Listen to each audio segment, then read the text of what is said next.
Congratulations, another conference win, 15 in a row. Team's been doing really well. First half today, they shot, I think, 50%. And then defensively, what did you see the team do better to shut them down in that second half to like 30% from the field? We actually defended. That helps. I was very disappointed in our first half defense. It's one of those things that as this team tries to grow up and mature, they got to understand that they can't just pick and choose when they decide to defend. I think we could be – at one point we were top 10 in the country in 3 different defensive statistical categories, and we've started dropping out of those because of our lack of attention sometimes. It's in there. I know we have the ability to defend at a high level at all times, but that's kind of the next jump we need to get to. It shouldn't be a 50% half and a 35% half. It should be able to put 35 halves together. And we have that ability. We just got to do it. A bunch of those statistical categories today were even throughout the whole lineup. What does that say and speak to about the depth of this team? We have depth. We really do. I mean, I think that's one thing. People talk about last year's team and how great that team was, which it was in its own regard. But I think the depth of this team makes a big difference. To bring guys like KJ Walker and Javonte off your bench that could pretty much start for most guys in the region. And Amari, Jakari. I mean, you could list them off. But that helps us a lot, especially when, for one reason or another, the first group's mojo isn't going. The ability to sub in guys that are as good as those guys to give us a little bit of energy or give us a little bit of scoring or defense or whatnot, it makes a big difference. Yeah, and then the number 5 ranking obviously coming out this week. I believe that ties the highest in UNCP history.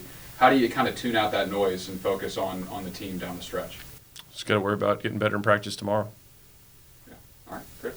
And building on that about your depth, it's not just a deep team, but a balanced team. I mean, nobody's going out there. A lot of nights, nobody's going out there and scoring 25, even though several guys have that capability. But 5 double-figure scores tonight, nobody in more than 14.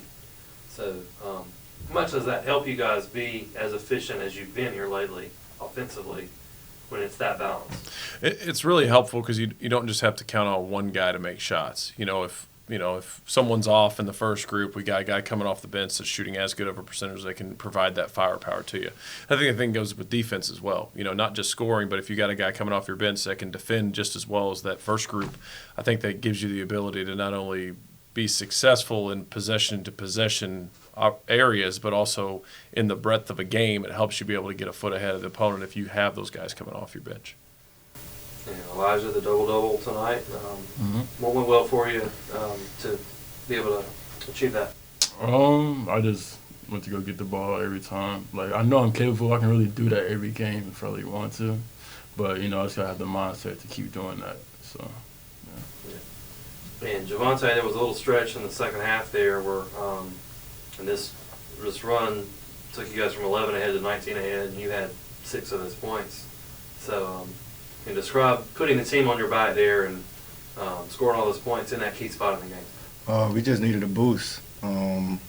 Like Coach said, first half we came out kind of shaky. Everybody wasn't there. But second half we just needed a boost, and I came off the bench with the boost. Yeah. All right. Well, congratulations. Thank you. Thank you.